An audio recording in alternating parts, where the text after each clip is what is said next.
সতী বৈষ্ণব ভক্তবৃন্দ, ভক্তিপূর্ণ প্রণাম রইল আপনাদের চরণে। প্রণাম জানাই আমার শ্রী গুরুদেবের চরণে। প্রণাম জানাই অনন্ত কোটি বিশ্ব ব্রহ্মাণ্ডের নায়ক শ্রী ব্রজেন্দ্র নন্দনের চরণে। সতী বৈষ্ণব ভক্তবৃন্দ, পর্যায়ক্রমে আমরা চলে এসেছি শ্রীমদ্ ভগবদ্ গীতার 6ষ্ঠ অধ্যায় ধ্যানযোগ 17 নং শ্লোকে। আসুন আমরা ব্রতী হই। অজ্ঞানতিমিরান্ধস্য জ্ঞানঞ্জন শলাকয়া চক্ষুরুন্মীলিতাং যেন তস্मै শ্রী গুরুবে নমঃ। নমো বিষ্ণুপাদায় কৃষ্ণপৃষ্ঠায় ভূতলে শ্রীমতে মহানাম স্বামিনীতে নমামিহে। বাঞ্ছাকল্পতরুভ্যশ্চ কৃপা সিন্ধুপায়েব চ পতিতানাং পাবনেভ্যো বৈষ্ণবেভ্যো নমো নমঃ। गुरु कृपा ही केवलम, गुरु कृपा ही केवलम, गुरु कृपा ही केवलम। ओम श्री परमात्मने नमः। ओम श्रीमद् भगवते श्री गीताय नमः। नारायणं नमस्कृत्य नरं चैव नरोत्तमं देवीं सरस्वतीं व्यासं ततो जयमुदीरयेत्।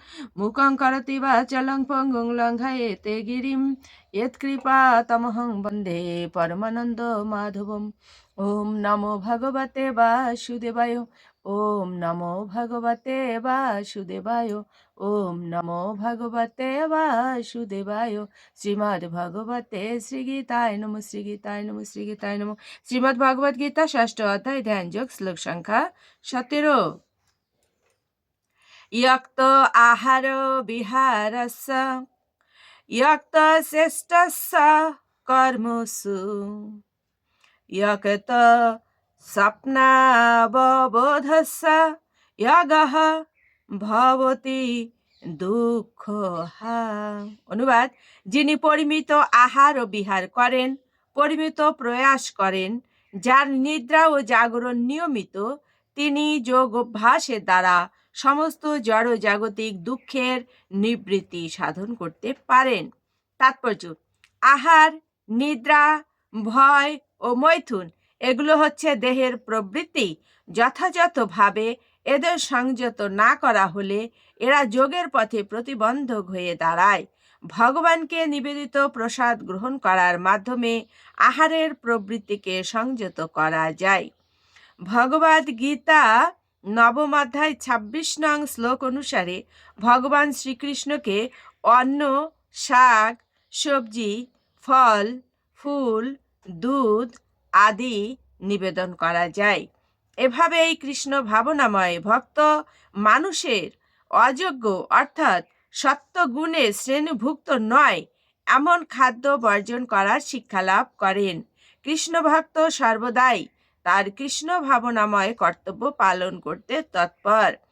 তাই তিনি প্রয়োজনের অতিরিক্ত নিদ্রা উপভোগকে মস্ত বড় ক্ষতি বলে মনে করেন। অব্যর্থ কালোত্তম কৃষ্ণ ভক্ত শ্রীকৃষ্ণের সেবা না করে একটি মুহূর্ত নষ্ট করতে চান না। তাই তিনি খুব অল্প সময় নিদ্রার জন্য ব্যয় করেন। এই বিষয়ে তার আদর্শ হচ্ছেন শ্রীল রূপ গোস্বামী, যিনি সর্বদাই কৃষ্ণ ভাবনায় তন্ময় থেকে কেবলমাত্র 2 ঘন্টার জন্য নিদ্রা যেতেন, কখনো কখনো আবার তারও কম। নামাচার্য ঠাকুর হরিদাস, তিনি 3 লক্ষ নাম জপ না করে মুহূর্তের জন্য ঘুমাতেন না এবং প্রসাদ পর্যন্ত গ্রহণ করতেন না।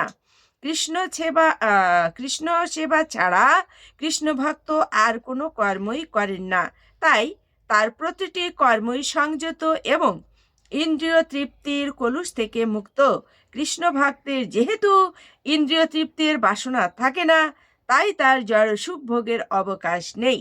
যেহেতু তার কর্ম, বাক্য, নিদ্রা, জাগরণ এসব রকম দৈহিক কর্ম সুনিয়ন্ত্রিত, তাই তিনি কখনোই জড়জাগতিক ক্লেশ ভোগ করেন না।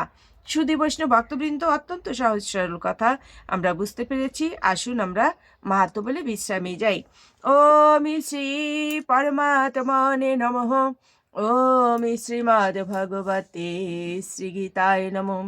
গঙ্গা গীতা চ সাবিত্রী সীতা সত্তা পতিব্রতা ব্রহ্মাবলীর ব্রহ্মবিদ্যা ত্রিসন্ধ্যা মুক্তি গেহিনী অর্ধমাত্রা চিতানন্দা ভবগ্নি ভ্রান্তি নাশিনী বেদোত্রয়ী পরানন্দা তত্ত্বার্থ জ্ঞান মঞ্জুরি। ওম তৎসৎ। ওম নমো ভগবতে বাসুদেবায়। ওম নমো ভগবতে বাসুদেবায়। ওম নমো ভগবতে বাসুদেবায়। শ্রীমদ্ ভাগবতে শ্রীগীতায় নমঃ, শ্রীগীতায় নমঃ, শ্রীগীতায় নমঃ। ওম শান্তি, ওম শান্তি, ওম শান্তি, শান্তি শান্তি।